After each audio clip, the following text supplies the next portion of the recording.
come back from that MTE, what are the things that you immediately get to work on in practice from what you learned from those 3 games? Yeah, I think, same stuff we've been working on, quite honestly. It's just we need to get a little bit better, at each of them. Certainly our inside, defense, and how we're attacking that, from a one-on-one standpoint, but then also when we do trap, it's really trying to get better there. Our one-on-one defense, our overall team defense, certainly our press, that we've been working on, is an area that we needed to continue to cultivate and improve. Offensively, the flow, limiting, our turnovers and the ways in which we work on that, are really important. Emphasizing the stops and, the extra passes and the pivots and the things that you need to do, to get quality looks against good teams. But other than that, it's just, we're still, a work in progress and trying to improve. We're pretty good, I think we know that, but there's room for growth, and now's a good time, for us to really attack it.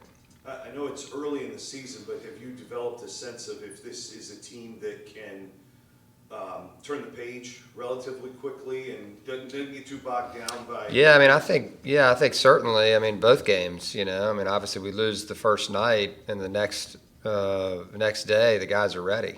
Obviously we didn't finish that game off, but it wasn't because our guys hadn't turned the page. And then to be disappointed the way that they were in that game as well, and have that end the way that it did, for them to come back again, and play a really good game, and lead, basically the entire game, was promising,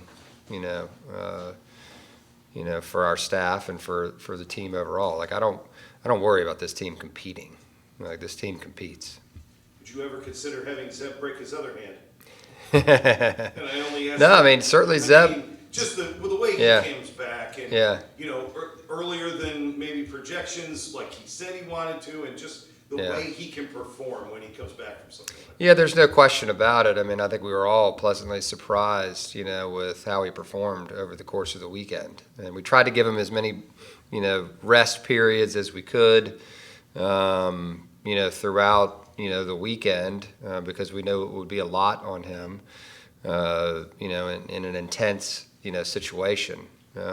He's not coming back in a scrimmage, He's coming back in, a high-level tournament, 3 games in 4 days, and, he played really well, and I think it's definitely something that we can build on. 2011, you were in Charlotte? Yes. 2011, I don't know. Yeah, maybe. So, yeah. That's right. Yeah. Did Joey Rodriguez ever cross your radar? Oh yeah, no, absolutely. Joey, I used to watch Joey in AAU. We played for the Florida Rams, and then he also played for a friend of mine who played at South Florida, in high school. And I used to watch him, in high school as well, and would see him in state championship, tournaments and such, and you could always tell that Joey was the ultimate competitor, right, and winner. He was going to do whatever it took, for his team, to win, and he was going to be a vital part of that, and he didn't have to score all the points. Or make all the plays, but he was going to figure out, how was he going to, impose his will, on the game. And, I think he had, the ultimate heart, I think, is a way I would describe it, his heart.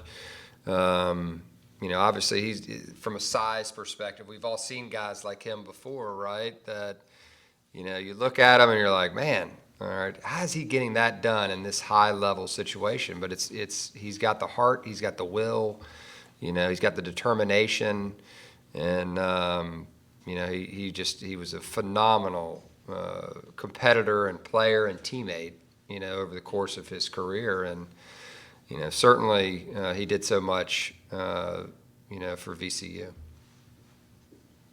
A lot of the players on this team were pretty young during that Final Four run during Joey's career here. What do you think their understanding is of what he's done for this program and showing them any JR? Yeah, I mean, they understand it, for sure. They see it every day. And, they have their own dreams, right, of doing something special like that. And certainly we know that was a special time.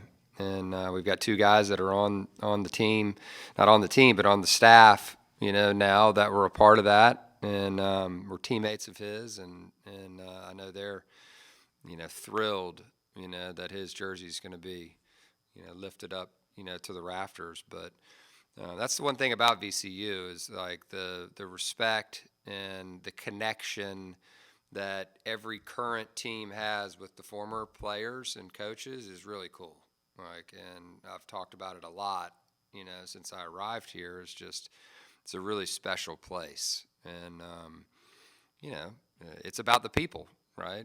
And the individuals, that have, meant so much to this program. And then it's also about the fans, and their willingness to support this place and be a vital part, of the history of VCU basketball. You said when we talked on Sunday, you guys didn't shoot it as well as you hoped or great down there. I think 29 of 96 from three. Looking back at it, how do you feel about the shot selection? Yeah, I think the first game wasn't great, and we talked through that and showed the guys after that game, some of the shots that were taken in that game weren't the best, for the individual and certainly for the team. And so it's a pretty simple concept, we're not, trying to make anybody feel bad, but the reality is, we're trying to be an efficient basketball team. And the guys understand what the goal is, right, is to be as efficient as we can on both sides of the ball and win games. And that's the goal, every night that we step on the court and impose our will in a very competitive way.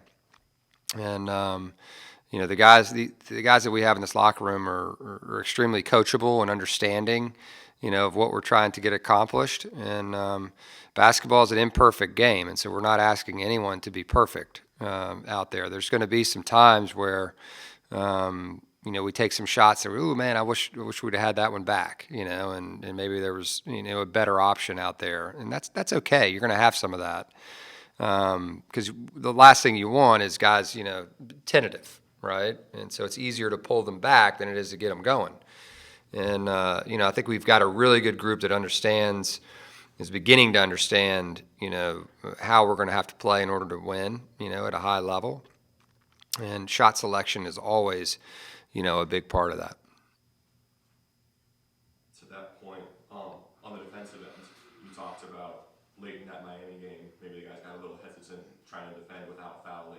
Fouls obviously racked up in those first couple games. Are you guys kind of navigating that? Yeah, that's something that we'll continue to work on, right? Is being physical, right? We want to be physical. We want to disrupt. We want to play an aggressive style of defense, but at the same time, the personnel is involved, right, with that. And there's certain guys that you don't really want to pressure because they're really good at attacking the rim. Maybe they're not the three-point shooter that some others are, right? But all in all, I think, it's a situation where you have to adjust as the game is going on. Every game is not going to be called exactly the same. And so you have to adjust. It's on us to adjust as it's happening. And, I think that's certainly an area that we can get better at.